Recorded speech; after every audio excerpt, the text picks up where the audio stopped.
네, 이번 주에는 영상에 착오가 있어서 이렇게 다시 카메라를 주중에 켜게 되었습니다. 우리 성경을 통해서 하나님의 은혜를 경험하는 일에 힘쓸 수 있는 귀한 성도들 될 수 있게 되기를 바라고요. 우리 14페이지를 피시면서 이제 시대순으로 정렬되어 있는 게 아니다. 성경은 시대순으로 정렬되어 있는 것이 아닙니다. 라고 하는 주제를 가지고 오늘 말씀을 살펴보도록 하겠습니다. 먼저 우리가 이 화면에 나와 있는 책꽂이 모양의 스티커를 먼저 붙여주시고요. 이제 진행하도록 하겠습니다. 혹시 빠르면요, 중간에 멈췄다가 스티커 붙이고 또 들으시고 또 멈췄다가 스티커 붙이시고 말씀을 들으시고 이렇게 성경 공부를 진행하셨으면 좋겠습니다. 우리가 흔히 성경은 시대순으로 쓰여 있다라고 생각하는 분들이 많이 있습니다. 그런데 우리가 생각하는 바와 같이 성경이 시대순으로 쓰여 있지가 않습니다. 먼저 성경은요, 어느 별로 순서가 되어 있냐면 보십시오. 뭐라고 쓰시냐면 장르라고 쓰시면 됩니다. 여기 나와 있는 대로 장르별로 편집이 되어 있다. 그럼 아까 저번 주에 얘기했던 바와 같이 성경의 장르의 세 가지에 대해서 여러분들 기억하십니까? 역사서, 그 다음에 뭐요? 체험서, 그 다음에 예언서라고 했죠. 이런 세 종류의 장르끼리 묶여서 성경의 흐름을 이루고 있다는 것을 알 수가 있습니다. 그리고 이제 두 번째 가로, 반가로 보시면 같은 장르 안에서는 동그라미 첫 번째 뭐라고 쓰시냐면 시대순이긴 하지만, 전체적으로 시대순이긴 하지만 모두가 다 시대순, 시간순으로 정렬되어 있는 것이 아니라 때로는 무슨 순으로 되어 있냐면 분량순으로 배열되어 있다. 분량이라고 써주시면 됩니다. 예를 들어 보겠습니다. 구약선지서에 보면은 대선지서에 에스겔이랑 다니엘이라고 하는 서신이 있습니다. 그럼 여러분들에게 물어보겠어요. 에스겔, 다니엘 중에서 어떤 성경이 더 오래 먼저 쓰여졌을까요? 에스겔과 다니엘이? 질문한 이유가 시대순으로 안 쓰여있다라고 질문하려고 하는 거기 때문에 분명히 다니엘이 먼저 쓰여졌을 겁니다. 그런데 왜 다니엘이 먼저 쓰여졌으면 다니엘, 에스겔이라고 했는데 에스겔, 다니엘, 호세아 왜 이렇게 순서대로 가는 이유가 뭘까요? 아까 전에 얘기했던 대로 분량이 얻은 게 많아요. 에스겔이 많기 때문에 이런 식으로 배열이 되었다는 것을 알면 우리가 쉽게 도움이 됩니다. 또 3번 가로 한번 보시기 바랍니다. 3번 PPT 넘기겠습니다. 보십시오. 신명기와 역대상하는 종합편이다. 가로치고 복수편이라고 되어 있는데 성경을 쭉 읽다 보면요, 뭔가 흐름이 역사순으로 가는 것처럼 쭉 이어지다 갑자기 무슨 새로운 장르도 아니고 뭐도 아닌 것이 내용이 반복되는 단원이 나와서 애를 먹는 경우가 있습니다. 뭐지? 신명기는 뭐지? 왜 똑같은 내용이 또 반복되지? 앞에 있는 내용이랑 비슷한 내용 아니야? 헷갈리는 분들이 있는데 여러분, 맞습니다. 왜 갑자기 신명기가 나오느냐? 중요한 내용은 또 반복한다는 성경의 그 특징이 있는데 신명기는 앞에 있는 모든 전반적인 내용을 정리한 내용이다. 복습한 내용이다. 라고 생각하시면 흐름상 문제가 없습니다. 그럼 역대상하도 또 반복이 되는데 그럼 역대상하 안에는 어떤 내용이 담겨 있을까요? 4번 역대상하는 사무엘 상하와 열왕기 상하가 이 모든 것이 합쳐져 있는 내용이 역대상하다라는 것을 알 수가 있습니다. 그런데 우리가 역대상하를 살펴보면요, 뭔가 특징이 있습니다. 그것은 바로 남유다 중심으로 역사가 쓰여졌다는 거예요. 하나님께서 이스라엘 백성들을 사용하시고 또 유다 중심으로 모든 족보들이 흘러나갈 때에 역사의 중심이 하나님에게 예수 그리스도에게 포커스를 맞춰지는 그런 장면들이 나오는데 예수님의 족보가 유다로부터 아브라함부터 유다의 족속으로부터 시작되기 때문에 유다를 당연히 포커스를 맞추기 시작합니다. 그럼 상대적으로 어느 역사가 빠져야 되냐면 북이스라엘이라고 쓰시면 됩니다. 역대상하는 사무엘상하와 열왕기상하에 합쳐진 종합편이긴 하지만 그 안에는 북이스라엘의 역사가 들어가 있지 않다라고 생각하시면 이해가 편하실 겁니다. 5번 보시기 바랍니다. 5번 가로 보시면 구약 선지자들 중에서 아주 두 유명한 선지자가 있습니다. 누구입니까? 엘리야와 엘리사입니다. 이스라엘 사람들은 엘리야를 구약 성경에 있는 모든 예언자들 중에서 대표라고 생각했습니다. 어디 그런 게 나와 있어요? 신약 성경에 그렇게 나와 있더라고요. 마가복음 8장 27절 28절에 보면 성경이 이렇게 증언합니다. 예수와 제자들이 빌립보 가이사랴 여러 마을로 가실새 길에서 제자들에게 물어 이르되 사람들이 나를 누구라 하느냐. 예수님께서 사람들이 예수님을 뭐라 얘기하냐고 예수님께서 질문하실 때에 제자들이 예수님께 대답합니다. 제자들이 여쭤와 이르되 세례 요한이라 하고 더러는 엘리야라 더러는 선지자 중에 하나라 하나이다. 그러니까 이스라엘 머릿속에는 선지자 하면 누구예요? 이코로 엘리야라고 이렇게 기억이 되는 거예요. 그럼 저는 여러분들에게 질문을 하나 좀 하도록 하겠습니다. 엘리야서와 엘리사서는 대선지서일까요? 소선지서일까요? 대선지서입니까? 소선지서입니까? 엘리야서와 엘리사서. 정답은 엘리야와 엘리사는 성경에 따로 편찬되어 있는 책이 없답니다. 없다. 많이 속으시는 분이 있는데 엘리야의 이야기는 대부분 열왕기상에 나와요. 열왕기상. 그리고 엘리사의 내용은 열왕기하에 나옵니다. 여러분들이 성경을 읽을 때에 열왕기상에 엘리야가 많이 나오는구나. 그럼 열왕기하에는 엘리사의 내용이 많이 나와 있구나라고 생각하시면서 성경을 읽으시면요. 아무런 문제가 없고 도움이 될 줄로 믿습니다. 6번을 보시기 바랍니다. 이제 6번, 가로 6번입니다. 이제 신약 성경으로 넘어갑니다. 신약의 체험서는 다 뭡니까? 서신서입니다. 서신서라고 적으십시오. 신약의 체험서는 다 편지 형식으로 되어 있기 때문에 서신서예요. 그러면 서신서는 두 가지로 나눌 수 있다고 했죠? 바울 서신과 일반 서신입니다.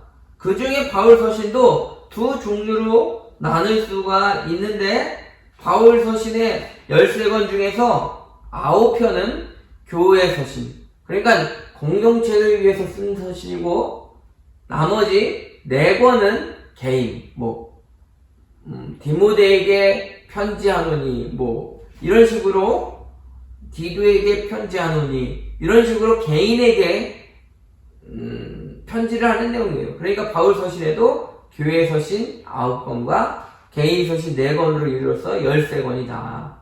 기억하시면 읽으실 때에 무리가 없고요. 일반 서신 보십시오. 일반 서신은 바울 서신과 구별짓기 위해서 이름을 일반 서신이라고 했어요. 일반 서신의 저자는 누굴까요, 여러분? 쉽게 외우는 방법 알려드릴게요. 여기 화면에 나와 있는 대로 베드로, 요한, 야고보. 누굽니까, 여러분? 예수님의 3대 제자입니다. 예수님의 3대 제자 베드로, 요한, 야고보. 그리고 유다는 누구냐면 예수님의 제자가 아니라 예수의 그 육신의 형제들을 의미하고 또 히브리서는 작가 이상이기 때문에 그냥 그렇게 하시면 됩니다. 그러면 베드로, 요한, 야고보에서 그렇게 특별히 그래도 기억해야 될 것은 야고보예요. 야고보. 예수님의 제자 중에 야고보가 있죠. 그런데 야고보서가 누가 썼을까요, 여러분? 예수님의 제자가 썼을까요? 아닙니다. 여러분, 외우기 쉽게는 베드로, 요한, 야고보, 예수님의 3대 제자라고 외우시면 되는데 저자는 틀려요. 저자는 누구냐면 예수님의 육신의 동생인 야고보가 썼다는 것을 기억하시면 외우기에는 쉽고 헷갈리는 것은 잘 정리할 수 있을 것입니다. 그래서 신약의 체험서는 21권이고 그리고 예언서는 1권, 요한계시기록이다 라고 생각하시면 신약은 잘 정리되었을 줄로 믿습니다. 여기까지 잘 따라오고 계시죠? 여러분 중간중간마다 적을 것이 있으면 거기다가 적으시면 됩니다. 다음은 하나님의 성경을 읽는 방법에 대해서, 성경을 읽는 자세에 대해서 우리가 공부를 해볼게요. 지금 우리가 왜 이게 성경의 맥과 핵을 배운다고 했죠? 성경의 맥과 핵을 공부해서 지식을 습득해서 머리를 크게 확장시키는 그 이유에서 이것을 배우는 게 아니라고 했죠? 그럼 왜 배워요, 이거? 성경을 어떻게 하기 위해서? 잘 읽기 위해서 이 성경의 맥과 핵을 배운다고 했습니다. 그래서 중요한 게 성경을 읽을 때의 자세에 관해서는 우리가 정말로 중요하게 생각해야 됩니다. 성경이 우리가 막 쓰여진 것도 아니고 성경이 그냥 읽는다고 해서 모든 내용이 깨달아지는 게 아니라고 했어요. 성경은 하나님의 감동으로 된 것으로, 그렇기 때문에 하나님이 이 성경을 쓰신 목적과 그런 강줄기를 잘 따라가야 되는데 맥 그리고 핵을 잘 알아야 된다고 했어요. 그러면 성경의 맥이 뭐라고 했어요? 맥이 구속사적인 관점. 모든 성경을 읽을 때 예수님께서, 하나님께서 우리를 구원하실 계획을 갖고 계시다. 창세기도 그렇습니까? 예, 맞습니다. 창세기 안에서도 주님의 구원 역사가 나타나 있고요. 모든 구약의 내용도 구속사적인 관점으로 읽으면 된다. 그러면 우리 머릿속에 마지막으로 남아야 될 게 뭐라고 했어요? 예수님만 남으면 된다, 이 소리입니다. 맥과 핵 기억하셨죠? 극맥을 따라 가듯이 우리 예수님을 따라서 구속사적인 관점으로 예수님을 발견해야 된다고 했습니다. 그러면 다음입니다. 하나님의 성경은 하나님의 뭡니까? 러브레터, 사랑의 편지로 읽으시면 됩니다. 예전에 저는 성경을 읽을 때에 왜 읽어야 되는지 잘 몰랐어요. 시험 볼 때 달달달달 외우는 게 마살랄, 하슬바살 뭐 이런 거 있잖아요. 뭐 몇 명이 120명, 뭐 몇 년 430년 뭐 이런 거를 그냥 달달달달달 외웠어요. 왜냐면 시험을 보기 때문에 그래요. 그런데 그렇게 성경을 읽고 외우다 보니까 너무 재미없고 숙제하듯이 은혜가 전혀 안 되는 거예요. 그런데 나중에 보니까 성경은 하나님께서 우리에게 주신 숙제가 아니라 하나님의 연애 편지다라는 것을 알 수 있을 때에 정말로 은혜가 됐다는 사실입니다. 성경의 시작부터 마지막까지 성경은 하나님의 사랑 고백임을 알아야만 합니다. 어떤 때는 직접적으로 사랑을 표현하기도 하고 어떨 때는 반어법을 사용하셔서 내가 너를 미워한다 얘기하지만 하나님의 사랑의 흠을 드러내는 장면이 있고요. 또 비유법으로 마치 내가 교회를 사랑한다. 아가서에 보면은 여인네를 사랑하는 것처럼 하나님께 표현하시지만 우리를 사랑하신 하나님의 마음을 표현하고 있는 내용이다. 즉 하나님께서 주시는 사랑의 편지로 성경을 읽을 때에 우리는 감동이 되고 은혜가 된다는 것입니다. 성경만 펴면 졸음이 오는 성도여, 하나님의 성경을 하나님의 연애 편지, 사랑의 편지로 읽으시기를 주님의 이름으로 축원합니다. 다음입니다. 성경을 읽을 때 우리는 하나님과 뭘 하지 말아야 되냐면 거래를 하지 말아야 됩니다. 거래. 어떤 사람들은요, 문제가 생겨나게 되면 갑자기 막 봉사하고 성경을 드립다 읽습니다. 평상시에는 주님은 뭐 봉사하라고 그러면 안 하고 기도하라고 그러면 안 하고 성경 안 읽고 그러는데 하나님께 예쁘게 보여야 이것을 극복할 수 있다라고 생각해서 성경은 그렇게 읽는 책은 아닙니다. 성경을 읽으면서 하나님과 딜을 하려고 잘 보이기 위한 내용으로 누구처럼 막 나 오늘 50권 읽었다 50페이지 읽었다 50장 읽었다 70장 읽었다 교회에다 막 기록할 때 되면 내가 이번에 5독 했다 7독 했다 자랑하려고 읽어서는 안 되는 거예요. 이거는 순수한 목적인 하나님을 사랑해서 읽어야 되는 거예요. 그러므로 주님과 거래하거나 다른 목적에서 성경을 읽어서는 안 된다는 것을 여러분들 기억해 주시기를 바랍니다. 다음입니다. 성경은 읽을 때에 읽는 것으로만 멈추지 마시고 성경을 읽고 지켜 행한다는 마음으로 성경을 읽으면 좋다. 학교에서도요, 공부를 할 때 우리가 학습을 막 배우기도 합니다. 필기를 배워요. 이론 공부를 한다는 거예요. 그래서 대부분의 학교에 있는 내용들은 실습 위주가 아니라 이론 중심입니다. 그런데 여러분들 만약에 우리가 PD를 레코더를 배운다고 가정합시다. 레코더 구멍은 몇 개며 어떤 구멍을 막을 때에 어떻게 소리가 나며 저는 이렇게 말아줘서 부드럽게 목청에 있는 배에 힘을 주고 뭐 어쩌고 저쩌고 배웠다고 가정합시다. 그러면 그 이론을 잘 배우면 PD를 정말로 잘 볼 수 있을까요? 물론 도움이 되겠지만 이론과 실전은 조금 달라요. 그래서 공부 잘한다고 뭐 그것을 잘 연구했다고 그것 자체에 대해서 잘 안다고 얘기할 수 없어요. 제가 신학교 다닐 때에 설교학 교수가 있어요. 아주 유명한 설교학 교수였어요. 그런데 채플에서 설교를 할 때는 설교할 때 정말 못하는 거예요. 설교학 교수인데도. 그러니까 뭐예요? 설교에 관해서 잘 아는 것과 설교를 잘하는 것은 틀리다는 거예요. 우리도 마찬가지예요. 성경을 아는 것과 행하는 것은 차이가 있는 거예요. 그럼 여러분들께 질문하겠습니다. 성경은 알기 위해서 우리가 읽을까요? 아니면 행동하기 위해서 읽을까요?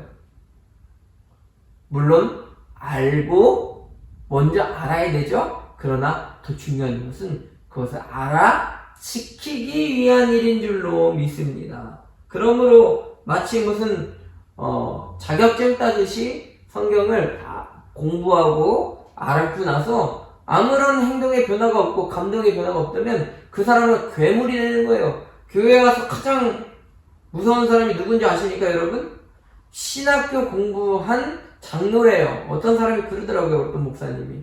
아는 건 정말 잘 알아. 교회 비판적이야. 근데 행동하지 않고 부정적인 얘기만 교회에서 한다는 거예요.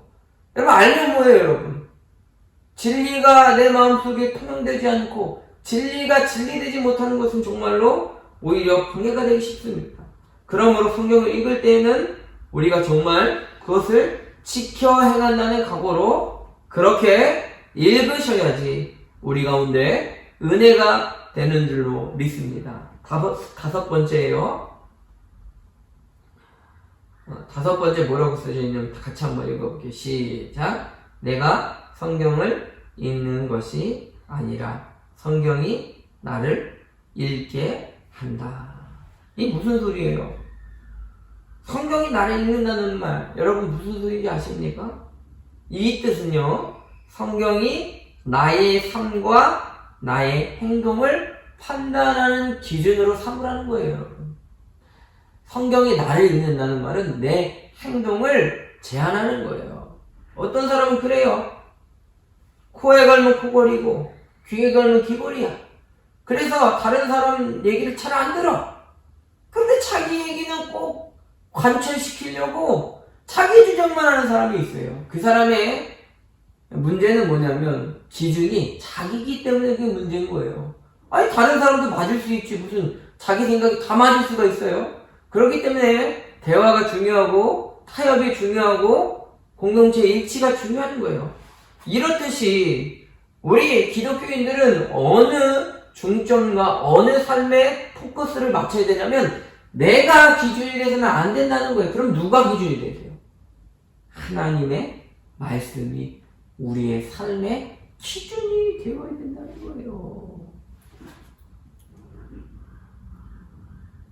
그래서 성경을 통해 나를 되돌아보고 성경과 차이가 있고 내 삶이 동떨어져 있다면 성경에 내 삶을 맞추려고 노력하는 삶이 그리스도인의 성화의 과정 중에 나타나는 일이고 그것이 성경을 읽는 것의 유익이라고 할 수 있습니다. 그러니까 성경을 정말로 내 삶의 기준 되어서 부족한 점이 있거나 어려운 것이 있으면 그것을 맞춰나가려고 노력해야 된다는 것을 알 수가 있습니다. 다음으로 맹목적으로 성경을 읽지 말고 어떻게 읽어야 돼요? 성경 읽을 때 질문을 많이 해야 된다. 질문이라고 쓰십시오. 질문. 우리 과거의 성경을 어떤 태도로 우리 어르신들이 읽었냐면 성경은 완벽한 책이다. 그래서 의문을 갖는 것은 불경건하다는 생각이 있으셨어요. 그냥 때려 믿어라. 무슨 토를 다느냐. 앞에 있는 내용은 너무 귀한 내용이죠. 하나님 말씀은 오류가 없다는 것. 그것은 맞는 소리예요. 그런데 성경에 대해서 질문하지 말라라고 하는 것은 맞지 않는 소리예요. 여러분, 우리보다 더 성경을 잘 알고 공부하는 사람들이 누구 있겠습니까? 특별히 구약 성경을 놓고 봤을 적엔 누가 전문가예요? 유대인 중에서 랍비들이 정말로 중심이 되는 성경을 한 토씨도 빼먹지 말고 다 외우는 사람들이에요. 그들의 성경 공부 방법은 어떻습니까? 성경을 공부할 때 어떻게 얘기해요? 모든 것을 다 질문하라. 물어볼 것이 있으면 다 물어봐라. 그러면서 이렇게 얘기해요. 성경이 대답해주지 못하는 것은 없다. 하나님은 온전하시고 지혜로운 분이시기 때문에 오류도 없으실 뿐더러 성경 안에서 있는 모든 질문이 성경으로 가능하다라고 이야기를 합니다. 때로는 우리가 성경을 읽을 때 막히는 부분이 있고 이해가 되지 않는 부분이 있으면 그러면 그냥 믿음을 넘겨야 됩니까? 아니면 질문해야 됩니까? 질문해야 돼요. 왜 그러냐고 물어봐야 됩니다. 그럼 누구한테 물어봐요?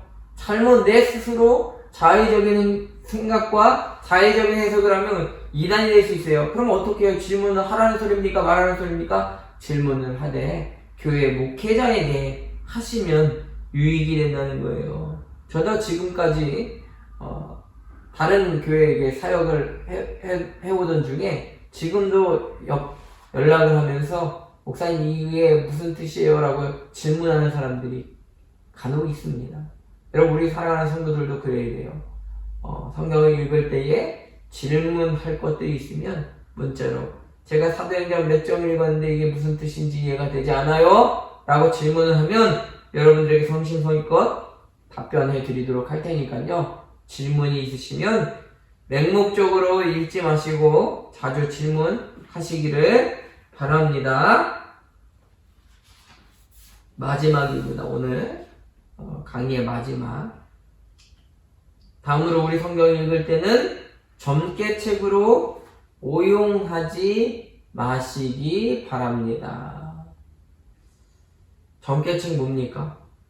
오늘의 점수는 뭡니까? 하나님 도와주시고 하나님 내게 좋은 말씀을 펴주십시오. 쫙 펴가지고 이렇게 읽고 오늘 내게 주신 하나님 말씀 이거다. 이런 식으로 책을 읽는 사람들이 있어요.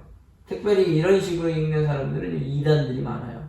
자기들 구미에 맞는 내용들을 모아서 자기 뜻대로 해석하려고 하는 거예요. 성경은 절대 그런 책이 아니에요. 맥과 핵이 있다고 했어요. 정확한 하나님의 목적과 방법이 있다고 했어요. 주제를 놓치지 말아야 됩니다. 성경은 하나님께서 주신 거룩한 책이므로 그렇게 읽어서는 안 됩니다. 원래 저자가 있고 원래 목적이 있음을 알고 그 안에서 내 삶을 살게 하시는 하나님의 뜻을 찾아야지 내가 듣고 싶은 책 처음에는 미약하였으나 끝은 창대하리라. 이 말씀 내 말씀이다. 이렇게 좋고. 그러면 어떻게 만약에 여러분 성경을 딱 폈는데 가룟 유다가 목매달아 죽었다. 이런 내용이 나오면 여러분 어떻게 할까요? 목매달아 죽을 겁니까? 그러면 아니다.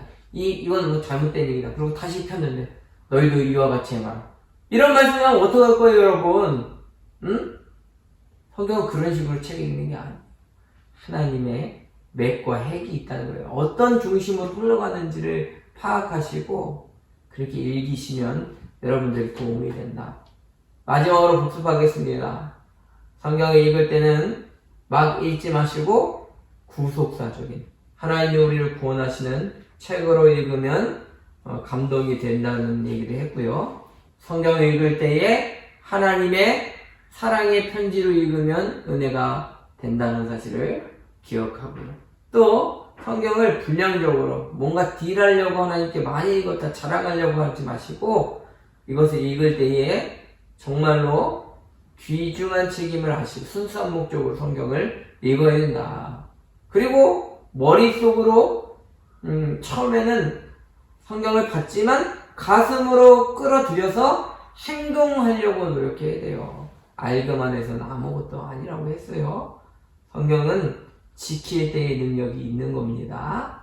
그리고 내가 성경을 읽는 것이 아니라 성경이 나를 읽는다. 내 삶의 판단의 기준이 내가 돼서는 안 된다. 내놓으 한번 하지 마시고 하나님의 말씀이 우리 삶의 기준이 되기를 원합니다.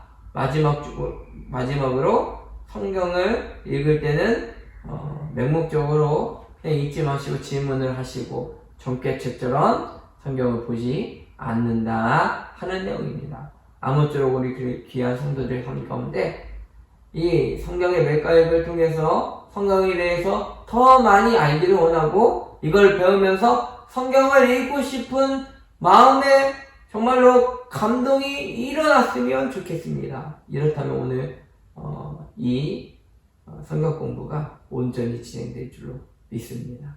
감사합니다.